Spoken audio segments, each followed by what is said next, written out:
और बड़ी खबरों में आज बात करेंगे सीएम गहलोत के संवेदनशील फैसले की। इन फैसलों से उत्तराखंड त्रासदी के पीड़ितों और फसल खराबे के शिकार किसानों को संबल मिला है।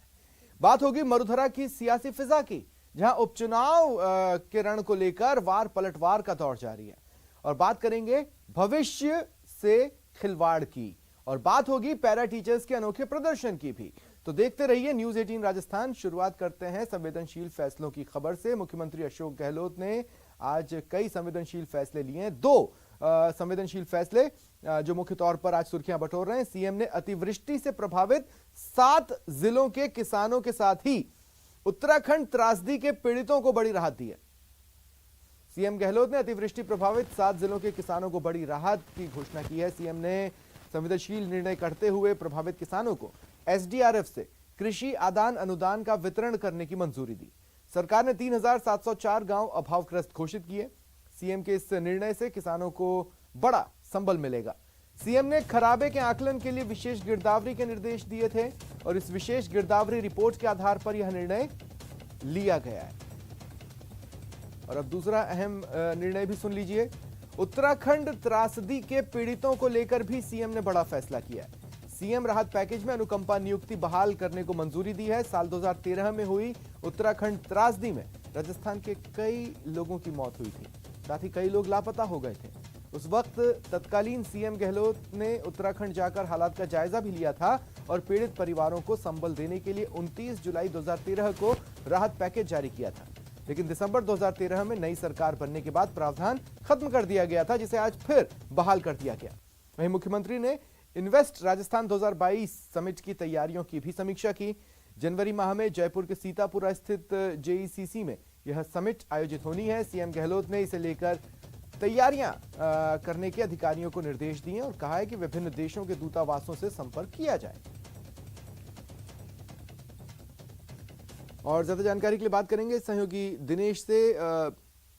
दिनेश, ये जो निर्णय हुए हैं वो किस तरह से लागू किए जाएंगे, क्या कुछ जानकारी है? बिल्कुल सबने देखिए, दोनों ही महत्वपूर्ण निर्णय है राहत पहुंचाने के लिए। खासतौर से अन्नदाता से जुड़ा हुआ जो फैसला देखा जाए, क्योंकि लगातार जिस तरीके की मार अन्नदाता पर पड़ रही है और अतिवृष्टि से बड़े स्तर पर फसलें खराब हुई थी, कमर एक तरीके से हम कह सकते हैं कि टूट रही थी किसानों की।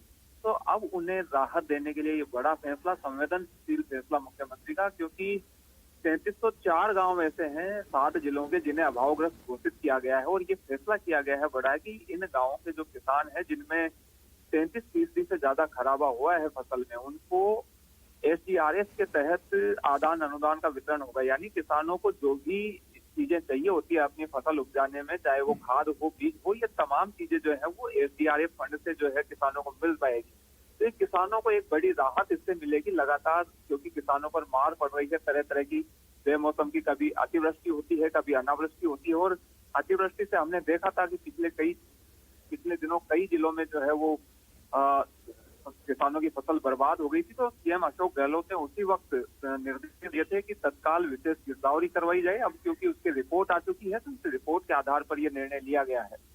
और इसके साथ ही दूसरा जो फैसला है उत्तराखंड त्रासदी से पीड़ितों से जुड़ा हुआ, वो भी काफी महत्वपूर्ण है, क्योंकि ये कहा गया है सीएम गहलोत की ओर से कि पिछली सरकार जो रही थी साल 2013 में, जब जो सरकार बनी उसने क्योंकि इस फैसले पर रोक लगा दी थी, तो अब वापस बहाल किया गया है अनुकंपात्मक नियुक्तियों को। राजस्थान के भी कई लोग जो है हताहत हुए थे उत्तराखंड त्रासदी जो साल 2013 में हुई थी।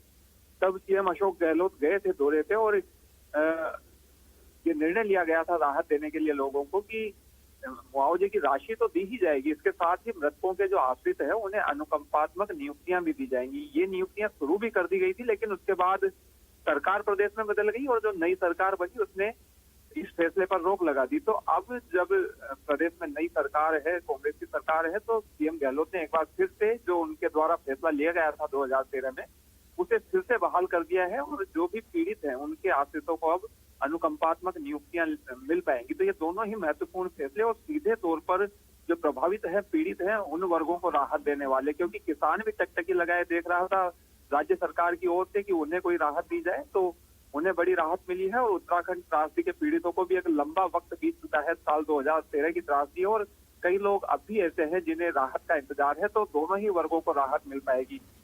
इसके साथ ही सीएम गहलोत ने आज जो इन्वेस्ट समिट होने वाली है जनवरी में, उसे लेकर भी समीक्षा की है और ये निर्देश दिए हैं कि अच्छे से इसकी तैयारियां की जाए ताकि सफल इस आयोजन को बनाया जा सके। राज्य सरकार बड़े स्तर पर इसका आयोजन करना चाहती है और इसका मकसद ये है कि राज्य में निवेश जो है वो आकर्षित किया जाए। दूसरे देशों में जो प्रवासी राजस्थानी रहते हैं उन्हें आकर्षित किया जाए, साथ ही दूसरे देशों के जो दूसरे निवेशक हैं उन्हें भी आकर्षित किए जाने की ये कवायद है राज्य सरकार की। और ये कहा गया है सीएम गहलोत की ओर से कि जो दूतावास हैं उनमें संपर्क किया जाए अधिकारियों की ओर से। तो बड़े स्तर पर तैयारियां इसकी भी चल रही है। कई शहरों में आयोजन हुए हैं, कनेक्ट समिट जो है वो हुए हैं इन्वेस्टर्स को आकर्षित करने के लिए, और जल्द ही कई देशों में भी रोड शो आयोजित हो गए राज्य सरकार की ओर से और निवेशकों को आकर्षित करने की कवायद होगी।